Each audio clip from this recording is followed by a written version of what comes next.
Amigos do programa Aplauso, estamos agora com outra boa entrevista aqui neste pátio maravilhoso, verde, não é?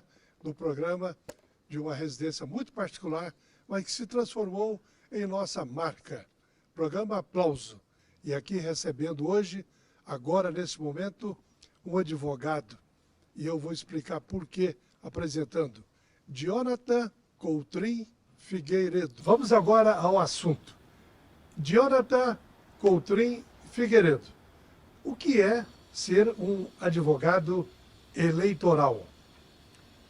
Bom, o advogado eleitoral, ele atua no processo eleitoral, mas também hoje em dia antes do processo eleitoral, ou seja, todas as fases ali, desde, ou seja, uma pré-campanha. Hoje nós temos o financiamento coletivo, que tem as suas regras próprias, então é importante estar sempre sendo assessorado por um advogado eleitoralista, ou seja, um advogado especialista em eleições, em direito eleitoral, direito partidário, porque hoje a gente observa muitos erros aí em campanhas, você observa também muitas cassações devido a uma má condução do processo eleitoral interno ali de cada candidato, com as regras eleitorais, o cumprimento dessas regras. Então é tudo isso onde o advogado eleitoral vai ajudar a equipe formada pelo candidato ou pré-candidato aí para disputar as eleições, seja municipais ou seja gerais, para deputados federais, senadores, governadores, presidente. Então seja gerais para deputados federais, senadores, governadores, presidente. Então é essa assessoria que um advogado eleitoralista presta para os candidatos. Ok. E essas observações todas feitas, né, é que levam ao sucesso, né, de uma eleição de um pré-candidato. Agora, o que é mais importante? Dinheiro, grana para gastar ou simpatia pessoal ou estratégia? Olha, a estratégia hoje é fundamental. Eu entendo que é a parte mais importante, até mesmo do que o dinheiro. Porque é comum, hoje em dia, você observar algumas candidaturas que não tiveram sucesso e tiveram bons recursos financeiros e mesmo assim perderam as eleições. Então não é só dinheiro para ganhar as eleições. O que vale mais é como você planeja, como você executa isso que você planejou para sua campanha, o seu monitoramento e o controle do que você planejou com o que você está executando, a formação da equipe. Você tem que ter uma boa equipe bem conecta, ou seja, uma equipe que o marketing e o jurídico, por exemplo, falam a mesma língua, porque eu sempre falo, você quer um jurídico travado, um jurídico que às vezes não tem experiência em campanhas eleitorais, ele não coloca em risco, não é em risco, é um risco admitido, é um risco com benefícios. Isso tudo tem que ser avaliado, porque o marketing, por exemplo, de uma campanha, ele é audacioso, ele precisa levar o candidato ao conhecimento da população. Mas como é feito isso? Vai com a estratégia, e essa estratégia, quando ela vai ser planejada, quando ela vai ser executada, o jurídico tem que estar ali junto, o estrategista, tudo conectado para quê? Para junto assumirem riscos e colocar a campanha na rua e sem correr o risco que não tem solução e possa levar uma cassação. Então tem que estar muito conectado. Você observa, por exemplo, em algumas campanhas, por exemplo, o que vai acontecer se fizer essa ação? Pode gerar uma multa. Não, essa multa, às vezes, ela é aceitável em determinadas situações. Então, isso Certo. tudo tem que ser observado dentro de um planejamento, de uma execução, ou seja, a estratégia em si da campanha. Certo. E a comunicação? Eu vejo assim que hoje muitos apresentadores de televisão, muitos artistas, né, por serem mais conhecidos e por terem essa estratégia de comunicação, de sinergia com o público, eles acabam sendo candidatos e arrebanhando aí milhares de votos. Essa comunicação, ela também é importante junto com a estratégia ou não? Muitíssimo. E como fazer? Por exemplo, hoje a gente fala muito em redes sociais. Mas se você observar, todos os candidatos vão lá e utilizam dessa rede. Então, certo. quer dizer, o que vai diferenciar um candidato do outro? É só o impulsionamento, o que é gasto? Não. É a estratégia de comunicação, ou seja, levar a mensagem àquele eleitor de forma correta. O que a gente fala muito é segmentação.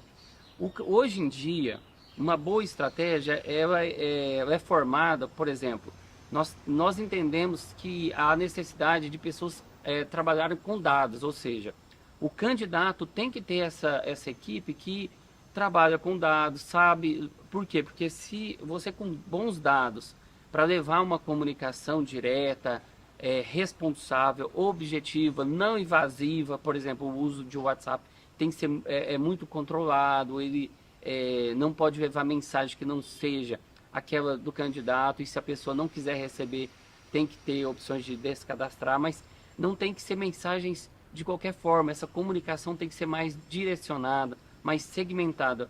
Com isso, você pode ter certeza que traz mais resultados do que você sair impulsionando conteúdo de qualquer forma nas redes sociais, porque todos fazem isso. Perfeito. Agora, uma comunicação mais objetivada, ela é diferente, ela traz um resultado muito mais positivo do que fazer uma coisa genérica. Certo.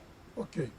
Bom, nessa sua carreira, nesse seu desenvolvimento, não é, para as eleições, você deve ter algum exemplo de como foi feita uma campanha de sucesso sem gastar muito.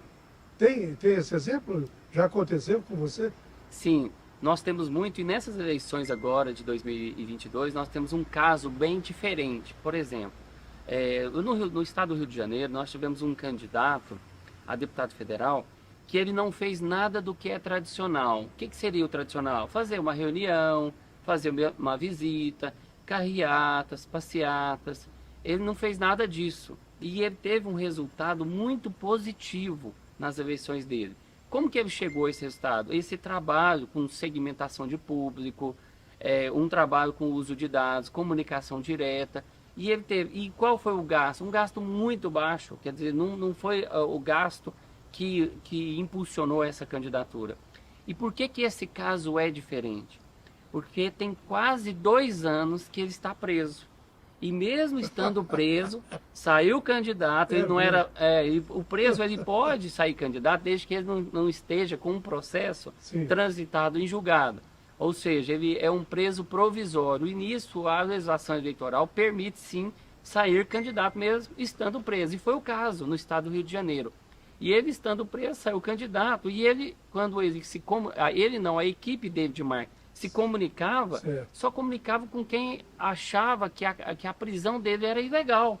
Então, quer dizer, foi uma comunicação e um marketing feito muito objetivado e trouxe um bom resultado. Não ganhou eleição. Convencimento. Isso, e não ganhou eleição, mas trouxe uma votação expressiva que muitos outros candidatos, por exemplo, que defenderam a bandeira da segurança, aqui no estado de Goiás nós tivemos um exemplo de... Não teve a mesma votação desse candidato que estava preso, não fez nada do que é comum, não fez carreata, não fez um vídeo sequer dizendo ali que era candidato e teve uma votação expressiva no estado do Rio de Janeiro. Então, quer dizer, é um resultado de um trabalho bem profissional, onde trouxe um resultado positivo. É diferente. Bom, para fechar, o conselho que você daria a um candidato que nunca se lançou, candidato novo, que de repente está trocando a profissão dele de profissão liberal ou empresarial, não é? Ou então alguém da sociedade, por exemplo, para se candidatar pela primeira vez. O que deve fazer? Primeiro te contratar? Não, na realidade, não se faz uma campanha se não tiver pessoas envolvidas. Então, a primeira coisa a se fazer de fato, ter boas pessoas de conhecimento, pessoas que vão agregar, porque o núcleo que se monta é o que vai definir, ou seja, um pré-candidato, um candidato, ele tem que estar bem assessorado para fazer todo esse trabalho de planejamento, de engajamento, de comunicação, de convencer, de levar a mensagem correta. Então, o primeiro fato não é nem definir um orçamento, mas sim definir uma equipe e logo, claro, fazer o planejamento desde estratégias de rua, de marketing, a estratégia financeira de como ele vai ter um orçamento, como ele vai gastar esse orçamento, porque tem as regras eleitorais de limite de gasto, com o que pode ser gasto, principalmente agora com o financiamento público, que é o uso de recursos públicos em campanha. Então até isso tem que ser bem planejado, uma boa contabilidade, boa assessoria jurídica, bom estrategista, um bom marketing. Então tudo isso é o conselho inicial, ou seja, montar uma boa equipe. Não precisa ser uma equipe gigante, mas uma boa equipe que possa trazer bons resultados aí para quem se submeter a disputar uma eleição. Ok. Agora, realmente, eu falei a última, mas a última vai ser agora. Falar a verdade ou continuar mentindo, como a maioria faz? Hoje em dia, se fazer campanha mudou muito, né? Mudou demais. Então, o eleitor não é mais aquele eleitor que está desconectado do processo político. Ele está conectado com os fatos. Hoje tem portais da transparência, ou acompanhar. Você observa que muitos candidatos que saíram à reeleição, mesmo com uma estrutura gigantesca, perderam as eleições. Certo. Então, o que acontece? O falar a verdade, levar a mensagem correta para o eleitor, aquilo que ele precisa ouvir de fato do candidato, é o que faz a diferença. Ok. Estou muito satisfeito. Muito obrigado ao advogado eleitoral Jonathan Coutrin Figueiredo.